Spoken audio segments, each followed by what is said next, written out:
You are listening to the Horse Radio Network, part of the Equine Network family. Hi, I'm Jennifer Wood. And I'm Jennifer Connor. From Equestrian Businesswomen, and you're listening to Equestrian B2B, the podcast that brings together industry leaders, entrepreneurs, and equestrians for conversations about how they build and sustain a successful business. On today's show, we talk to Jane Garifo-Springer about her journey in business and how she took advantage of opportunities to keep progressing in her career and as an entrepreneur. Jane Garifo-Springer is a full-time resident, rental landlord, and competitive dressage rider in Wellington, Florida, with a passion for horses, the equestrian community, and thriving small businesses. Jane has 3 daughters and values their quality time together. Jane's passion for business surfaced through the years in her entrepreneurial ventures. She was an owner and operator of multiple restaurants in New York. She eventually became a co-buyer and assistant to the CEO of a technology company. Between 1992 and 2012, while splitting time between New York and Florida, Jane contributed to the success of many businesses, including acting as co-owner of Computer Logic Group, while still owning and running Sport Horses by Springer, as well as owning rental properties. Jane is currently a co-owner of a technology business. She has also pursued a career as a rider, trainer, and owner of a horse show boarding facility. Jane has been active pursuing her passion in the equestrian community. Starting out as a hunter-jumper rider and trainer, eventually Jane became a competitive Grand Prix dressage rider and has since been awarded bronze, silver, and gold medals. Living full-time in Wellington, Jane has a passion for bridging the equestrian community to the business vitality of the community to promote prosperity for everyone who lives in and loves Wellington as much as she does. Jane was recently named to the board of directors of the Wellington Chamber of Commerce and chairs the Wellington Chamber Equestrian Committee. Join us at the 2023 Saratoga Women in Business Spectacular on July 11th through 16th at White Hollow Farm in Stillwater, New York. With this year's theme of wellness, prosperity, and wisdom, you can hear from speakers, listen to panels, participate in activities, and network at our cocktail party. Mark your calendar to save the dates now and stay tuned to hear more from equestrian businesswomen about the schedule and exciting news to come. Hi, Jane. It's great to have you here today to talk about yourself and your business and, what your career has looked like through the years. We talked to lots of different women who have had various career paths that have kind of either brought them back to the equestrian world, or they were in horses and went back to it as a job. So we're excited to hear about your journey as well.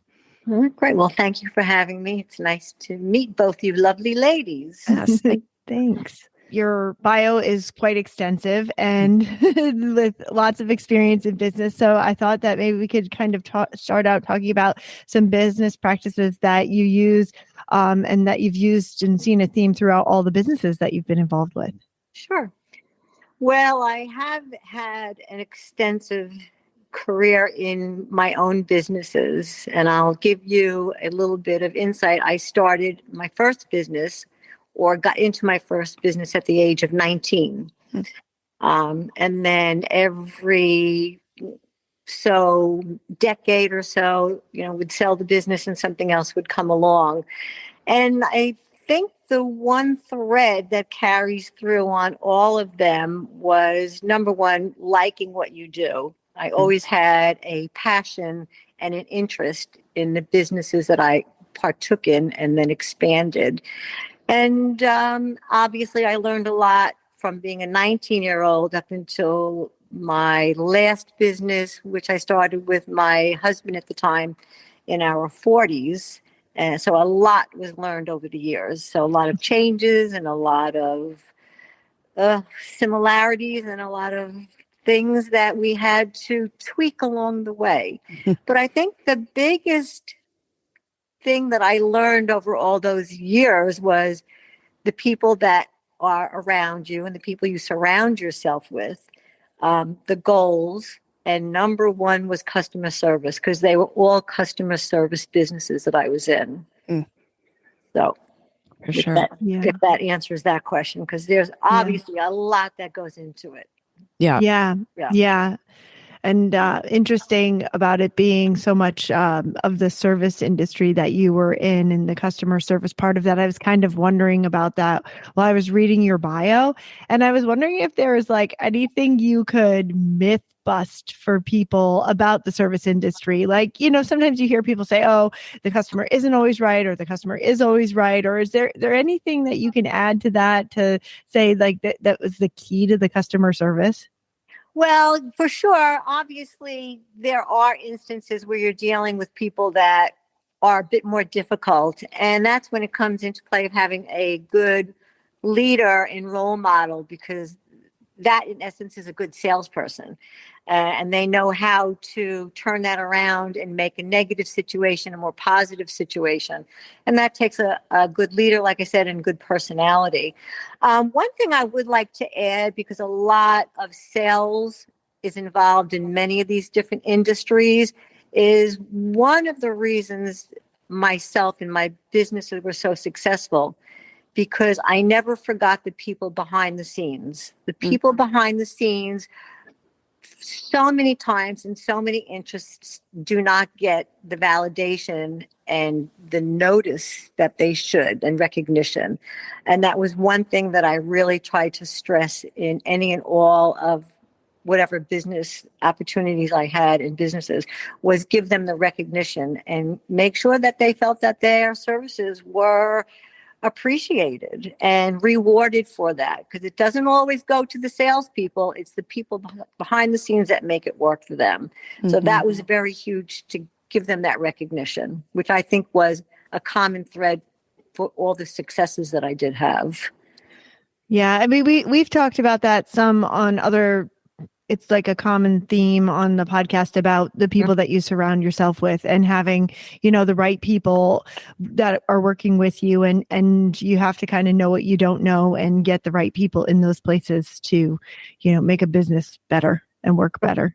Sure. Yeah. Yeah. And then once you have them, like you say, treating them right and recognizing their contributions. And what was the first business when you were 19? The first business I had when I was 19 was a coffee shop. A coffee shop in a building right across from an airport. So it became successful right away because it was a much needed business, and it was in a corporate area besides the airport itself. And then it just grew from there, from restaurants and then into technology and finance, and but everything was kind of, except for the restaurant and the service industry there, everything else kind of developed after that as I got a little bit older and more educated, and college and things like that. So yeah.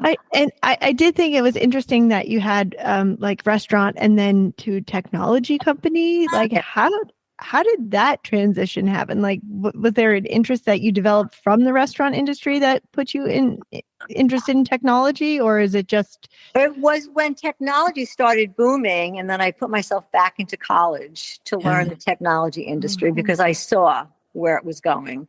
And it was foresight on my end. It was like, what, I see this is going somewhere, it's taking off.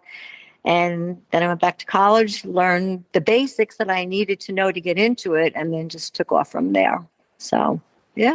So did you have experience in the corporate world then? Would you say your technology business was more entrepreneurial, or was it more corporate? Well, my larger business that I did with my ex-husband was a corporate business. It's a business of technology, and we did all the New York City school system. So that was very corporate, yes. So, okay. And there's a lot of other little avenues we took, but that was the main brunt of the business, yeah. Yeah, so you've had experience on both sides of being an entrepreneur as well as being in the corporate world. Yes. Yeah. So what kind of skills do you think people can use that are transferable between those? Because, we have people who want to maybe break out into their own business, but they're working in a corporate job right now. And so what can you recommend to them that have some solid skills underneath them?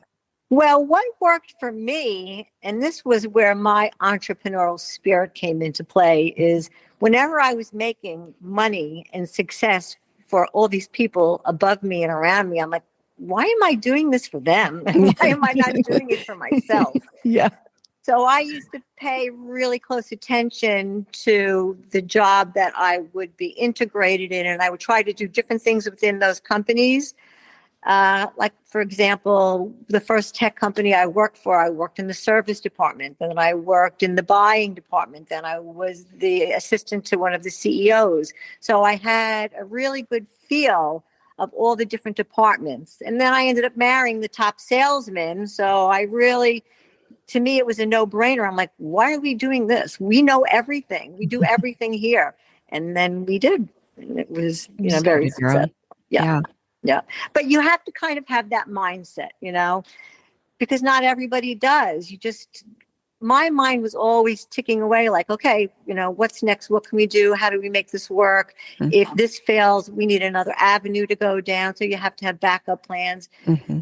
You have to take risks. You can't be afraid of taking, calculated risk. You don't want to just take a risk that's just willy-nilly, mm-hmm. but that goes into the mindset of somebody who can be an entrepreneur. Yeah. Because some people aren't cut out for it because, it can be a bit hairy. Yeah. Yeah. And going back to when you went back to college, how old were you when you went back? Oh, I was in my early 20s. Okay. Still really young. Yeah. Just took a few years to work first. Yep. And do you find that there's any formula when seeking out business opportunities? Like, how did you, I guess, put yourself in place to be ready for those opportunities when they came around? Well, I was very fortunate that it was kind of the old saying, you're in the right space at that particular time, and mm-hmm. it just presented itself. And when you see a door open, sometimes you've got to stick a foot in that door and go for it. And mm-hmm. that's where a little bit of the risk comes into play, which I would see those opportunities. And there was things that I passed up along the way that I was like, no, that's not for me. Mm-hmm. But when I saw something come my way that I had an interest in, that I had some sort of a passion and knowledge about, I was like, let's go. Let's give it a try, So without taking that risk of giving it a try, you're never going to get anywhere, right? Yeah. What's the worst thing that could happen if you ask for something, right? Somebody says no, and then you try again. So, yeah. We've talked about that before as well, of, being ready and, things don't always come around, and being able to recognize something and then being ready to say, yes, I can do this now. Yeah. And I think that's hard for a lot of people to do, and be sure in their decisions, because like you said, many people are risk averse and don't want to, quit their job or move across the country or go into something that they don't feel like they know 100%. So I've done all those things you just said. Yes. Yeah. Yes. Well, also, even in conversation and networking is a big thing. And you meet people along the way. And then I would hear or have a conversation with somebody. And then I'd be like, you know what? I'm really interested in what you have to say. And maybe we can get together and go further with that. Mm-hmm. And that brought me into actually a financial business that I'm in right now here in Wellington with people that are, in South Florida here in a smaller financial. I'm retired now from all the big corporate stuff, but I still keep my fingers wet in the financial industry. So, yeah. That's actually funny because there was an instance this weekend. I was at a conference and I was doing some networking with some other sales reps, and one of them is an expert in dental, on even small animals, on horses and everything. She's a licensed vet tech. And she was talking about how she wanted to start a business because apparently there's a lot of people who breed bunnies, and bunnies is like a big business, which I didn't know. I also at one point didn't know that breeding cats was a big business.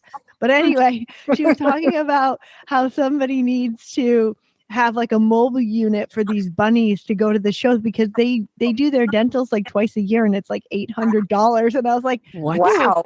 maybe I should invest in, maybe that's something I should invest in. I was like, I'll buy a mobile unit. There you go. And they're soft and cute and cuddly, right? Yeah, They can bite though, man. yeah, you're right. I had a mean bunny when I was a kid. Oh, okay. I had nice bunnies. Okay. Yeah. So anyway, I mean, you never know where like somebody might come up with an idea that you know nothing about is, in networking for sure. Yeah. Yep. So that's where a lot of opportunities came along. Yeah. Oh. What do you think is the best way to take advantage of something once you see it? I think conversation with that person, just for an example, the financial stuff that I'm involved with now are a few different men that came from Wall Street that are retired down here. And it was a group of men that just did financial things and loans and things like that. And it took me a couple of years to get myself integrated into that. And finally, when the door opened up, and it wasn't the best opportunity, the first one, but it was my foot in the door. So I had to jump in, take advantage of it. And now I'm the first and only woman in this group right now, and the youngest one in the group right now. So it turned out to be a really good opportunity for me. And these guys are still here, but now we really all work together closely, and they value my opinion, and they come to me for advice, and they ask me to watch over the things that are my strong point, that they are a little bit weaker in that area. So it's been good. It's been really exciting. So you have to look for those opportunities. Mm. Are you comfortable doing something that you don't know a lot about? Yeah, I am. I kind of go in there with an open mind, and I'm not afraid to say, okay, let me take it all in and be a little bit more of an observer and learn along the way, although I will never let them know that there's a fear factor there or I lack confidence. That I don't, especially as a woman, I don't show that, So as you guys know, that's one of the things that we do not do or cannot do at this point in time still. Yeah. So, do you feel like that? Has it changed at all for you throughout the years? It has changed, but I still see quite a lot of it still going on, and I pay attention to it, and I try to address it mildly because you don't want to give them more ammunition to throw at you, as they'll throw at women this and women that and women this. So I'm more diplomatic about it, So, but yeah, you pay attention to it and you see it and you still hear it, but it's better. Yeah. It's better. And now we can stand up for ourselves more. So, right. Yeah. And there's lots more ways to do that and to be able to, and to have support behind you, I think, whether it be with laws or what have you. But do you think that was in general, or do you think it was because of the types of businesses you were in, like technology and finance are so male dominated? Do you think it's just in general? I grew up with 4 brothers. Yeah. So I was very comfortable around men my whole life. So that may have been an advantage to me because I never really got intimidated by them, although I had to handle them because, men sometimes go off in different avenues where they shouldn't go. So you kind of have to learn, which I didn't. I'm sure you ladies have all experienced what I'm talking about. Being able to negotiate yourself in that arena. So it's a positive outcome for you, and you kind of put them in their place as diplomatically as you can. So, and then be able to stay on board, You don't want to ruffle their feathers where right now they're trying to get rid of you now because you ruffled their feathers. So, yeah. So. Do you do a lot of research behind the businesses, like on the computer, or you just talk to people mostly to figure out if it's something that you want to get into? Well, in my earlier days, computers weren't as big an asset as they are now. So now in technology, as you guys all know, we have so much more at our fingertips. Back then, it was more networking and going to different functions and getting your name out there and what you did and who knows you and people giving you a positive referral that really, 30 years ago, that was the most important thing. So that's still important, but Yeah. now you can take advantage of other avenues now as well. Right. Yeah. Yeah. I think that kind of stuff, maybe you are able to find more things now, but I still think that personal recommendation or personal connection means so much more than if you were to just reach out digitally, Right. and if you have people behind you who are saying yes, that you have this ability to do something, then it means more. Sure. Well, now this financial business that I work with these other gentlemen, one of them is a dear friend of mine, and he knew my background and he knew my background in the equestrian world. And, people Google you and they find out about you. And so he gave me and these people that I work with all these referrals and say, listen, she has done as much or more than the rest of us. And she's been successful her whole life. And she's got what we need, so let's give it a go, So he was a big advocate for me, which came through networking again. So yeah. Right. And when you see the opportunities, do you make the decisions kind of by yourself, or do you talk to anybody about it? No, all by myself. Do you make them myself? Yeah. Yeah, 'cause, I feel like sometimes you ask so many opinions that you get bogged down by everybody else's. So being able to like kind of make it yourself. Yeah. Sounds like. Yeah. I mean, I do the research and then I weigh the risk factors and how much I'm going to be involved and how much do I want to be involved and what my goal is to get involved. And those are kind of some of the things I think about before I make that final decision. So. Yeah, it's not just off the cuff, but it comes off my own thought process. Like you said, I really don't give anyone else that power to make that decision. Yeah. It's my decision. Yeah. Yeah. Do you think there are similarities between all of the businesses that you've had? Well, the only similarities are the workload, the amount of time and effort and passion and goals you put into it and what the want is, because some of them were more goal oriented. And then when you reached a certain goal, you would sell the business because it's not ultimately what you wanted for long term. So once you made a successful business, I kind of look at it as real estate because I've been very involved in real estate also my whole life, buying and selling my own properties and rental properties. And that's what I would do. I would buy. And then when I'd see the market as high as I think it's going to go, and it was a good time, then it was time to sell and turn that into something else. So kind of the same with the business. I kind of look for, and I pay attention to when something's starting to not feel right. Now might be the time to get out and reinvest somewhere else and do something else. So, Right. Wow. Yeah.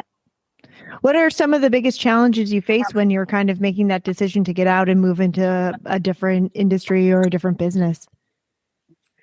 Ooh, good question. I would say financial, because sometimes you have to put financial into it and you have to weigh the pros and cons. And, if it's a risk and you're going to take a loss, how much of a loss are you comfortable with? And can you rebound from if you take that loss? So that plays a lot into my decision, that exact thing that I just said. If there's a loss, how much of a loss can I afford to do and still be able to rebound somewhere else? Right. Yeah. Because I don't want to go bankrupt and have nothing. Right. Right. Do you have multiple businesses going on then at the same time that you're balancing? I have in the past, yes. Yeah. Yeah, for sure. Yeah. We know we've kind of touched on your equestrian background. Can you talk a little bit about how horses have played a role in your life? Yeah, well, I've been riding horses since I'm 10 years old. So that's been my number one love and passion. and horses were my therapy. Yeah. So, I mean, I did buy and sell a little bit and did other things within the industry. But once, I had a horse and multiple horses, they were part of the family for life. So selling horses was not a good business fit for me. But, You're a collector. I don't know if my bio on that, but I'm a Grand Prix dressage rider, and I came from the hunter jumper world and been riding my whole life, and have Robert Dover, who is a 6-time Olympian and an amazing friend. He really gave me the journey of a lifetime. That was my college education with him on horses. He brought me to levels that I couldn't have gotten to without him. He was another opportunity for me, and that door opened a crack and I stuck my foot in there and jumped in, and that's how I got to where I got in that industry. So, and then it brought me to the Chamber of Commerce, so. Yeah. How long have you been in Wellington? I made the move here permanently 10 years ago, Mm-hmm. but I was a snowbird for 10 years before that. I used to come down for the winter and competed down here. At the various shows. And when I divorced and my kids, I have 3 girls, when all my kids were off to college and on their own, it was time for me to make the move. So, Nice. Yeah. That's my dream. I want to be down there at some point. Okay. Where are you guys from? Where am I talking to you from? I'm in New York. Oh, I love New York. I'm a New Yorker, so still love New York. Yeah. Yeah. I'm in Jacksonville, Florida. Okay, so you're right up the road, kind of. Yeah. Yeah, love it here, but you can take the girl out of New York, you can't take New York out of the girl. I'll tell you that. For Or sure. the accent. Yeah. Yep. And so in your equestrian career, that's kind of led you to be a part of the equestrian community and the Wellington Chamber of Commerce. How do you work with them, and what are some of the things that you are doing now? Well, so it was an interesting transition when I made the move permanently down here. And I was involved, obviously, when I was up in New York, all these businesses, the equestrian world and the business world. So when I made the move here, I said, let me get involved with the community here, because I was always community oriented. And I joined the Women of Wellington group. And I guess as soon as I joined the group and they took a look at my resume, the equestrian committee approached me and they said, and it's by invitation only, we'd love to have you become a part of our equestrian committee, because obviously you are one of our more decorated equestrians who've ever been on this committee. So I was honored, and I said I'd love to.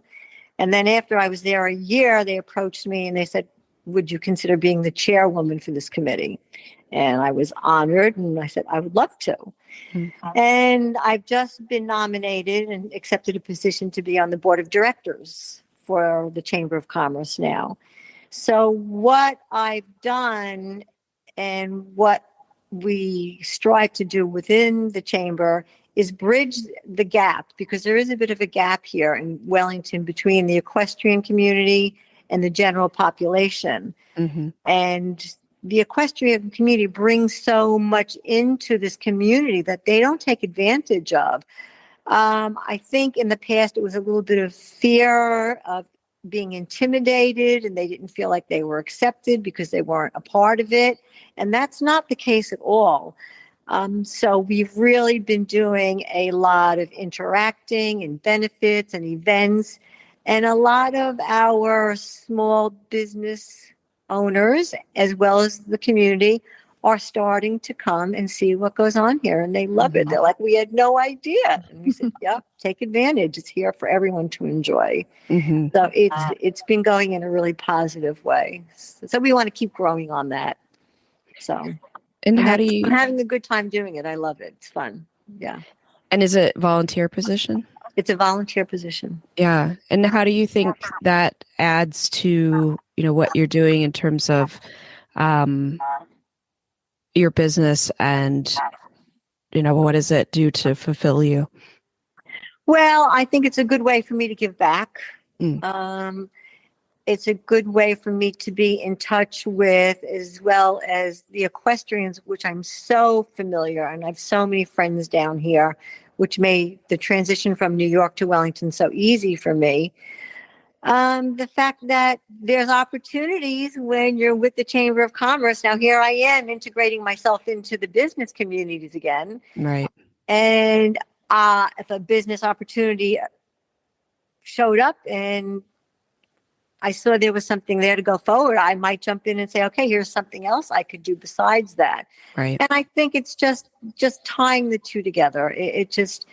I want to see both communities do well. I want to see the equestrians enjoy the general community, and the general community and all the small businesses enjoy the Wellington equestrians, which bring a lot of really unique, great things into this community from all over the world. It's just, when we have an Olympic year, like next year's an Olympic year, it is just buzzing down here. Right. And to be part of the excitement and the buzz and, everything that's going forward is just, to me, very exciting. Right. So, yeah.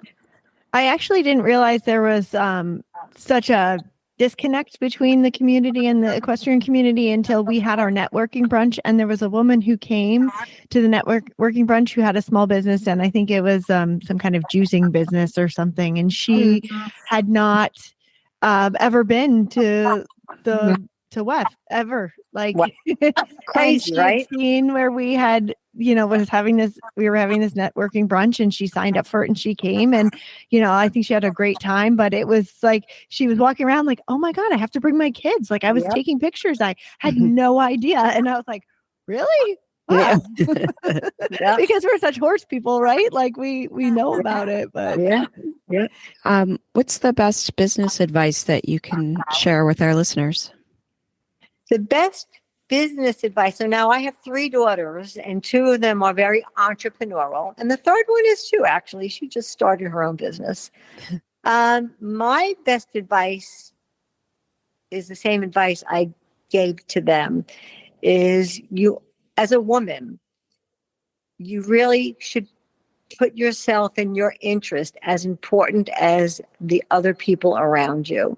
As a young entrepreneur, I always was the woman or the wife that supported my husband in our businesses. And if I could go back to my 19-year-old self, I'd say, you don't need a man to do it with. You can do it on your own. And that's what I've taught my daughters. And I think that's the message I'd like to get out to women, that you don't need a man to do it. It's nice to have partners sometime, but don't be afraid to do it on your own, So. And is there an important lesson you've learned along the way as well? That's the most important. That is the one. Yeah. That's why I'm doing what I do now. Yeah. Yeah.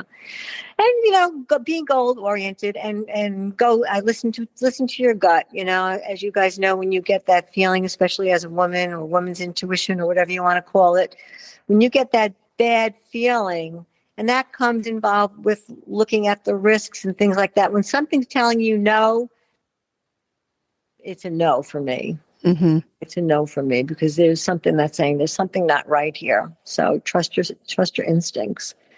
So, but don't be afraid. Don't be afraid. I mean, look at it, unless it's just something you really don't like, just don't get involved with it. But you have to like it, obviously. It's got to be something that interests you. Mm-hmm. But I think that's the most important message is, like it and have people around you that support you, and always go up a level.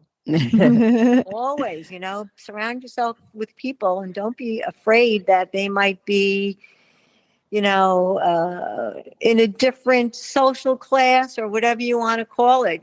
That's where you want to go. There's, drive yourself up, reach for the stars, go for it, It's funny. I recently heard somebody say, if it's not a heck yes, then it's a no. And I was like, hey, a lot like, I don't know how involved with horses you guys are, but when I was a jumper rider, it was throw your heart over the fence and go for it. There's no hesitation. You can't hesitate. When you're going towards a a 3.5-foot fence or higher, you're throwing your heart over and you're going for it, because otherwise that horse knows and you're like, oh boy. Yeah. So same thing with business. You got to just, go for it. You got to go for it. If you're going to get involved, you got to go for it. You can't do it half baked. So. Yeah. Do you think you've always been like that? Has it always been easy for you to say no to something that you didn't think would work? Well, I'm really good at saying no now. Yeah. So that comes with years of experience. I think back in my younger days, I might have been a little bit more wishy-washy about things and maybe taken a risk or two more then than I would now. Mm-hmm. But that comes with experience, Yeah. and you can, I told you I have 3 daughters. You can talk to your blue in the face, and until they learn it the hard way, they're not going to get it. So, yeah. So, but. So we really enjoyed talking to you about your journey and experience in business. And at the end of each episode, we ask the same 4 questions to every guest. And Connor starts with the first.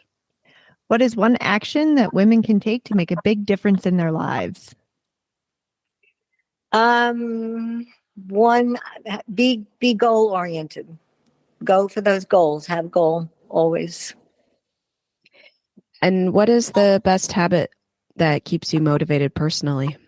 Networking, social, meeting people. Yep. What's your favorite horse movie?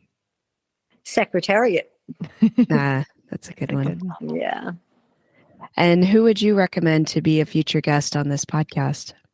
One of my dear friends, Catherine Bateson Chandler. Yeah. Is a writer and a dear friend of mine, and she's somewhat of an entrepreneur herself in different areas. I think she would be a great guest. Yeah, I'd love to talk to her. She's so much fun. Yeah. Awesome. She'd be great. Yeah. Well, thanks so much for taking the time to talk with us today. We really appreciate it. It was lovely meeting you ladies. It was an honor. I appreciate the opportunity. Yeah. And I look forward to hearing your podcast. Awesome. Great. Thank you. I like talking to Jane. She seems like a very no-nonsense woman when it comes to probably everything that she does, as a businesswoman, as a mom, as a rider. So it was cool to hear, how she has taken advantage of so many things that have come her way, even if she didn't know a ton about it. Like she said, she didn't know a lot about technology, but she went back to college and learned, and then was able to really move up the ladder in that industry, which was cool to hear about. And I think so many people, hold themselves back because they feel like they don't know what they're doing, or they don't know anything about it and don't feel like they want to take that leap. And, she said it's calculated risks. And I think that's the important part to recognize. Yeah. I also liked how she was kind of talking about being in one of the businesses where she did a bunch of different roles and, then was able to kind of like leave that and get their own start their own business, and it's recently I was listening to a podcast or reading a book where that's what they were talking about. Like this very successful person, that's what they did. They learned all the roles in a company so that they knew, they transitioned through from marketing and sales and even in the finance department. So they were well-rounded in business and could learn from, really good people. So I was like, oh, that is very relevant and super interesting that she has that same kind of view and was able to take that out into the world to have a successful business. Yeah. And one of the notes I took away from what she said, in terms of gauging how much risk is too much risk, when she said, how much loss are you comfortable with? Are you able to rebound if you have to take a loss? And that, I think, is really important to keep in mind. Like, not everything's going to be a success, right?